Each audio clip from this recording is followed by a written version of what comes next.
Hey everyone, welcome back to my channel. If you're new here, which you probably are, I only have 6 subscribers, but thank you to all my 6 subscribers. I know 2 of you, which is pretty funny. So yeah, if you guys could support me and click on that subscribe button, that would really help me out. I am still a very small channel, but I promise to, you know, put more videos out there for you guys. So yeah.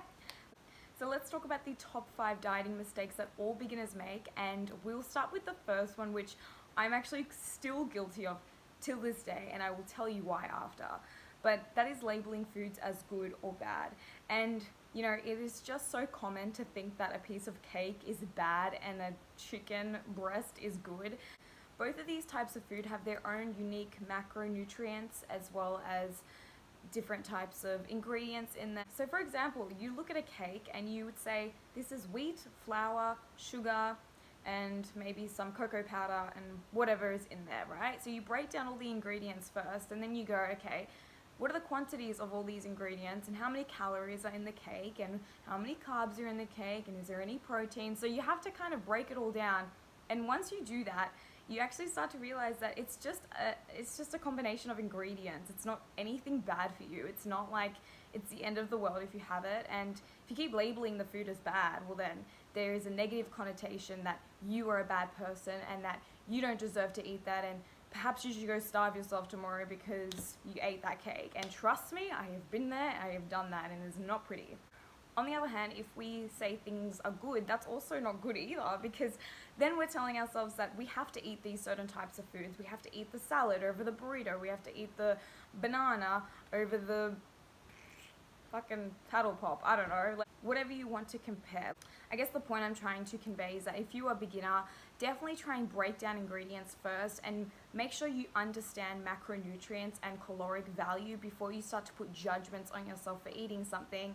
If you keep thinking that the chocolate cake and the cookies are bad, first of all, you're going to fail that way because you're probably going to eat the cake, because if it's deemed bad, it's more tempting, and bad things are just more tempting in general. And the reason I actually still do this is because a lot of my conversations with people I know, like friends and family and whatnot, whenever we talk about food and the topic of food, sometimes I will blurt out comments like, oh my god, I was so bad on the weekend, I had pizza and I had pasta and I had all this stuff, without really realizing that I probably shouldn't be saying that. And honestly, it's just a way to connect with people. There's like a common ground where, you know, women, I don't know about you guys, but women tend to be like, I shouldn't have drank all that alcohol or whatever. And sometimes it's okay to admit if you've gone overboard, but try and stop using those words. I'm taking my own advice right now, and I will also try to stop. The second beginner dieting mistake is trying to opt for fat-free foods in the supermarkets. So I remember the days where I used to do this. I would go and buy these like 60 calorie yogurt pots. They were like 99% fat-free, and they had not too much sugar in them actually. It wasn't too bad because there's only 60 calories in there, so basically eating nothing. But I would do this with everything. I would try and find a fat-free option for everything, for milk, cereal, for bread. I don't even know, just everything, because back then I had no idea that fat wasn't actually bad for you and that fat actually has a lot of benefits. And there are proven studies to show that fat is more satiating. Fat actually increases your brain functioning, so that's also great too. And I think just not having that knowledge and education and putting an association between fat and being fat is just so not true. A lot of these fat-free foods are substituted with a shit ton of sugar. If you're gonna choose between sugar and fat, I would say opt for the fat. Obviously there are times where you're gonna feel like a bit of sugar, but don't do it because you think that it's actually a healthier option, because the reality is that most of these fat-free products are not healthier, and they'll pump them up with sugar or carbs, and sugar and carbs are basically the same thing. So yep, that's number 2. The third mistake that beginners make are estimating calories. And I was actually with my sister, I'll never forget this. We were like out somewhere and she looked at her plate. We were at a restaurant and she was like, Taylor, like this looks like it'd be like 300 calories. And it was like chicken and vegetables and like rice, like a big bunch of rice. I don't know. Fuck, I can't think of words sometimes.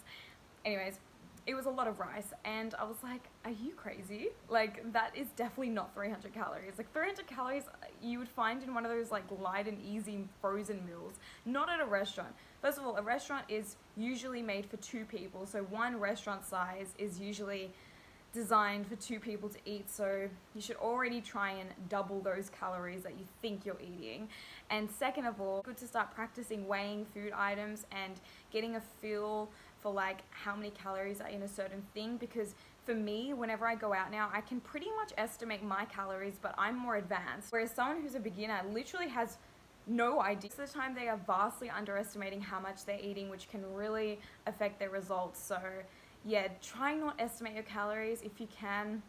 Practice weighing your food, practice tracking your food every single day, as much as you can using MyFitnessPal or My Macros Plus or whatever app you want to use. Do it on the daily so that you start to get a feel for what is in everything that you eat. Dieting mistake number 4 is you are not drinking enough water. And I know that's so simple, but sometimes the most simple truth is just not accepted, right? Because it's so simple.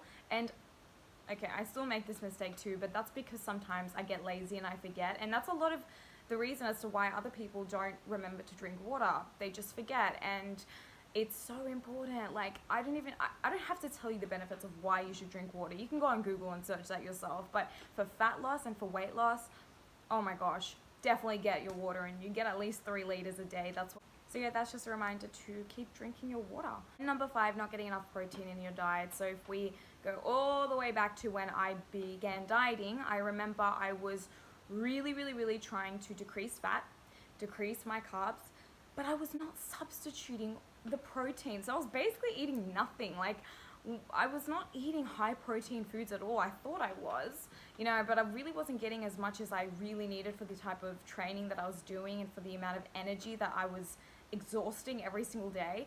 And protein is one of the most satiating macronutrients that you can have alongside fat, and when you combine them together, even better. If you can try and supplement your protein throughout the day, a protein shake, protein bar, or like just making sure that in every single meal you have a form of protein, that pretty much simplifies the whole process. And just remind yourself that protein will keep you fuller for longer, meaning that there's less chance you're going to fall off the wagon, and there's more chance that you are going to stick to whatever it is that you're doing. So yeah, those were the top 5 dieting mistakes that I personally have found. I've done myself, I've seen my friends and family do it, and I'm sure a lot of you have done it too. So hopefully that helped you guys. And yeah, if you like this video, give it a thumbs up, and I will see you next time. Bye guys.